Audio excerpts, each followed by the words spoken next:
Alrighty, it is time for Duelist Kingdom action, and in this one, newcomer Axel Brody in his Duelist Kingdom. First season of Duelist Kingdom, I should say, for Axel. He is going up against Para and Dux. Now, Para and Dux, in the old Duelist Kingdom season, they got off to a 6-0 start. They were really, really good.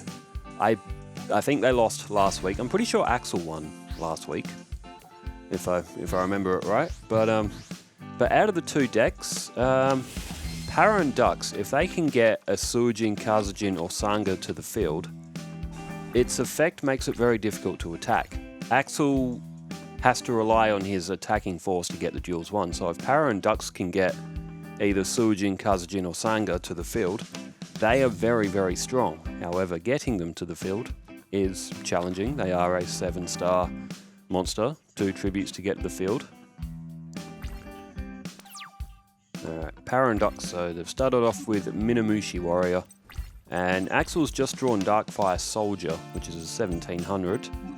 He's got Molten Behemoth, but other than that he's just got his weaker Pyro monsters.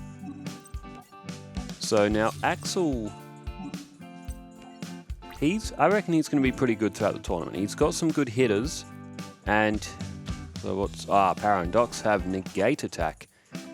Now Minamushi Warrior, that is a card that's special to me because a warrior and a rock fused together under 1300 from Forbidden Memories would make Minamushi Warrior, and I used him quite a lot. So he was one of my frontline warriors along with Zombie Warrior, Cyber Soldier, and Beam Soldier as well. So Para and Dux tributed Minamushi Warrior, but they set their monster to defense mode. There's Molten Destruction, 500 attack boost for fire monsters. That's would be 2900 with Darkfire Soldier 1. Now, if that's a tributed face-down defense, that could be a Labyrinth Wall. And, hey, there it is, Labyrinth Wall. So 3000 defense for Para and Dux. So that's pretty strong, though. Axel will need another equip or something to get over that 3000. And Para and Dux go straight to end phase, so just collecting card count. There's Tremendous Fire. Inflict 1000 points of damage and 500 points, 1000 to your opponent, 500 to your own. If I remember it right as well, Tremendous Fire, I believe in the original Yu-Gi-Oh game that came out on, I think it might have been Game Boy Color. It's on the, at least I think it was the first Yu-Gi-Oh game. It's on the early days collection.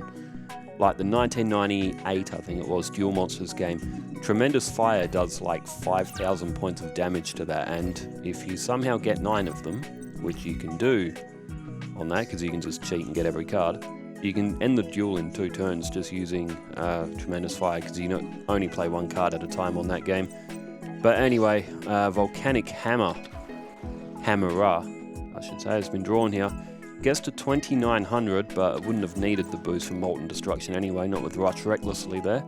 So Labyrinth Wall is going to get smashed to bits here. And Para and Dux, they are going to lose quite a fair bit of points. So it'll be 3400 that comes off here. I wonder if Molten Destruction might be a little bit too much. Well, then again, Axel's only got 1. It can get targeted by Mystical Space Typhoon and blocked by Magic Jammer, so it's just that there's no other field card that really powers up Pyro monsters. So getting Axel a field spell card, I think Molten Destruction is really the only one that he can realistically have. Oh, Flame Ruler, another good card. That'll be 1500. It'll get up to 2000 here. Obviously, Axel's not going to draw Molten Destruction this early on in every match, so... And, oh, Wall of Illusion. So, Darkfire Soldier 1 goes back to hand, but it is destroyed. But either way, it wouldn't have mattered. Para and Dux are going to take a quick loss in this first match. It was 10 turns. It felt like shorter, but Para and Dux skipped quite a few turns. But as soon as that Labyrinth Wall fell, they were toast. Burnt toast. So we will swap the perspective here, Para and Dux's perspective this time.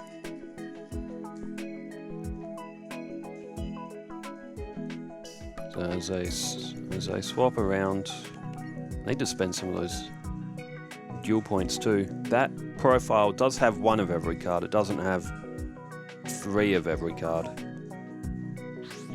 So, and after, or maybe before this, or while this is uploading, I might go live. I might go do some more card hunting on the other profile, on the other Switch. Start collecting up some more cards, building some more decks, Ice Barrier. I'm keen for Agent of Creation, etc. Okay, Shard of Greed starts off for the Paradox Brothers here. They've got a Magic Jammer as well.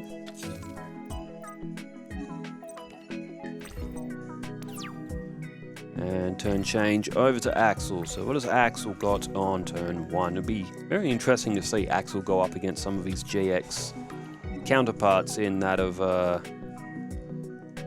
Alexis and Jaden, and Cyrus and Zane and Chaz. So Axel threw down a Shard of Greed as well. The Paradox Brothers didn't activate Magic Jammer.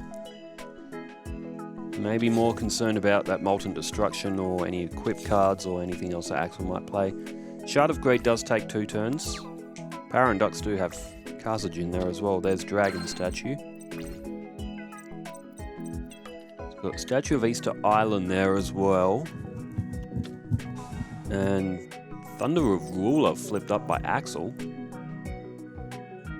So he must have some interest in that face down card, possibly wanting to tribute it.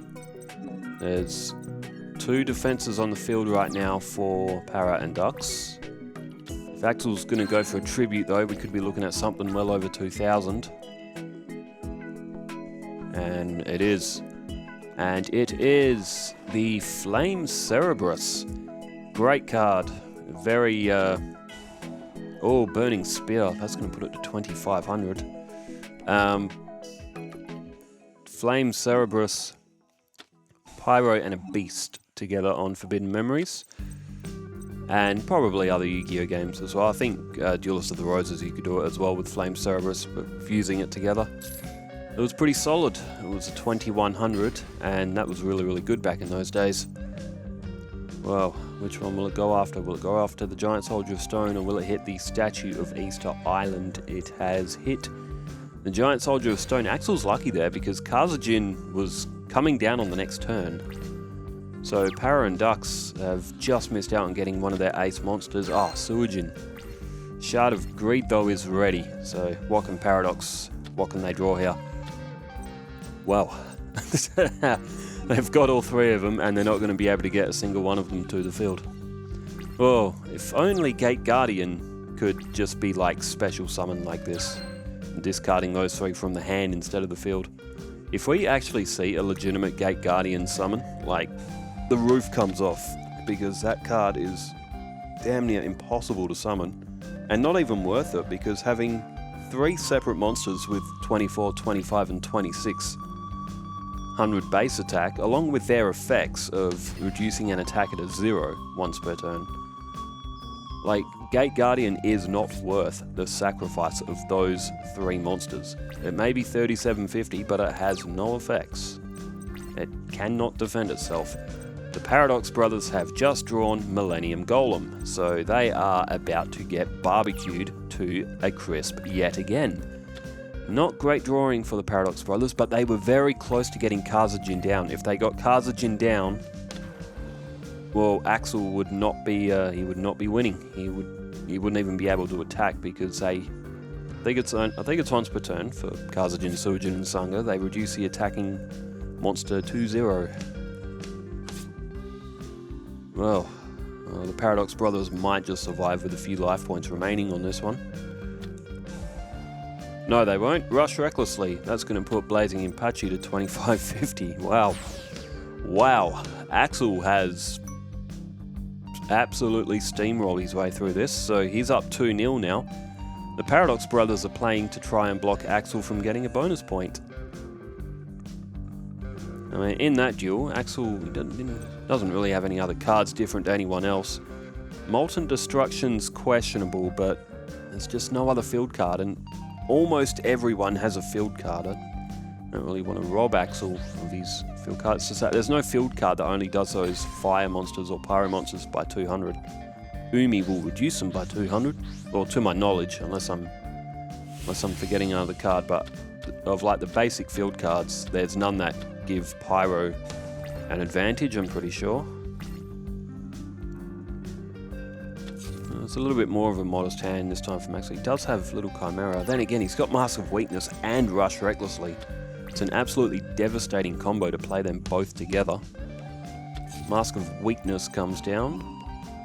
And a Volcanic Blaster. Oh, brave. 1200 in, and it's hit Giant Soldier of Stone again for Para and Ducks. Oh, Axel is going to be hoping to get Mr. Volcano to the field. He does have Mask of Weakness on the field. And Minamushi Warrior once again has come to the field, my guy. However, he's gone in for the attack, and luckily for Para and Ducks, they left Giant Soldier of Stone in defense mode, but it's not going to matter. Mask of Weakness is going to reduce Minamushi Warrior. And unless Para and Ducks have anything else, we may be seeing Mr. Volcano on the next turn. Monster Egg is drawn. That's part of a fusion in Axel's pile. He's got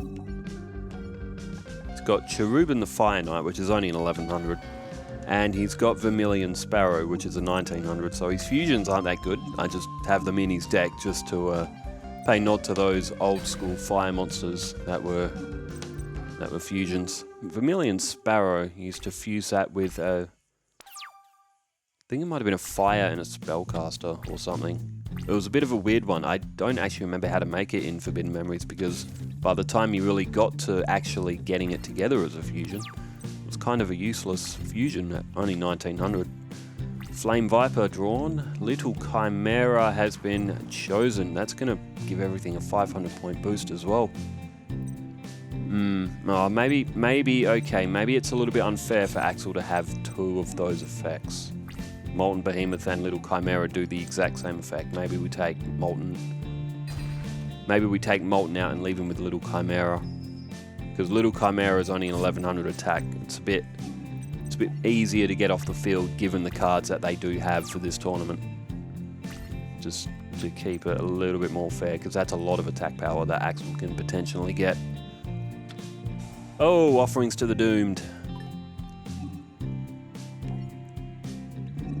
So that will get rid of Mr. Volcano. Although Axel's supposed to be a pretty good duelist, so you know, maybe we do let him have all the attack power. Have him as like a kind of like a final boss.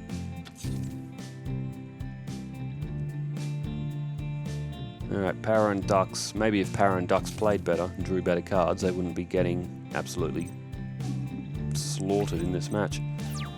Alright, what does Axel have next? Twin-headed Fire Dragon. It's a card that... bit of a forgotten card, Twin-headed Fire Dragon. It's a cool looking card. So, he's got Volcanic Rat, he's got Monster Egg, Flame Viper. So now, Axel's got plenty of weak monsters to sort of nerf his deck a bit as well. He goes in for the attack with the Little Chimera. And it is Rock Ogre Grotto.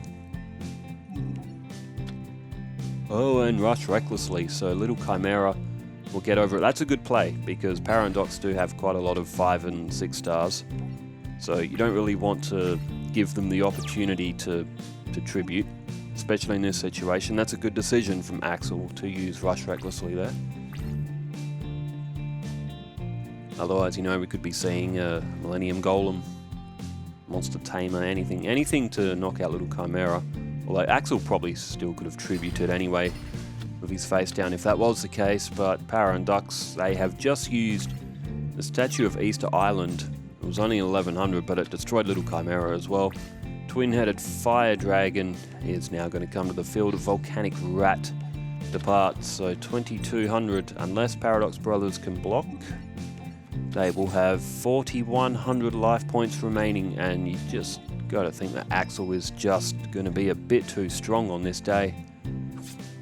Maybe a little bit of a golfing class in the decks. It has been a very one-sided match. This is probably the most one-sided match that we've seen so far.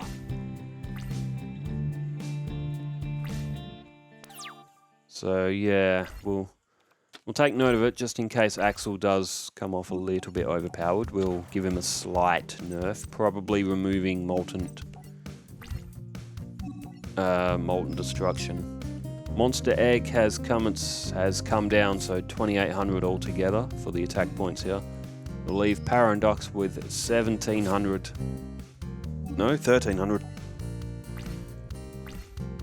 Well, that's why the game does the counting for us here.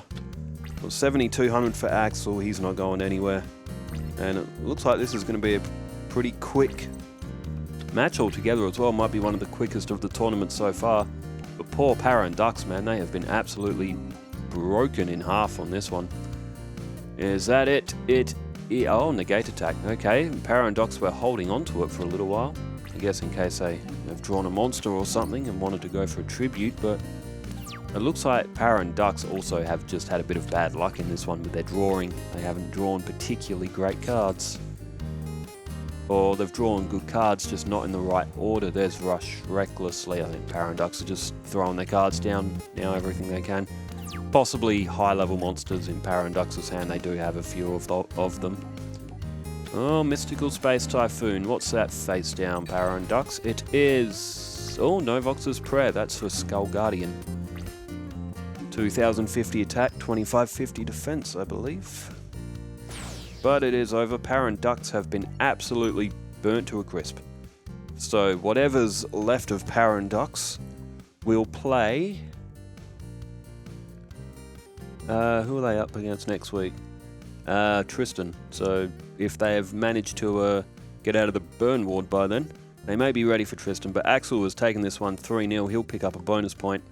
So... good win, and I will likely be live as well later tonight as well. Thanks everybody for tuning in, wherever you are in the world. Stay safe, take care, farewell.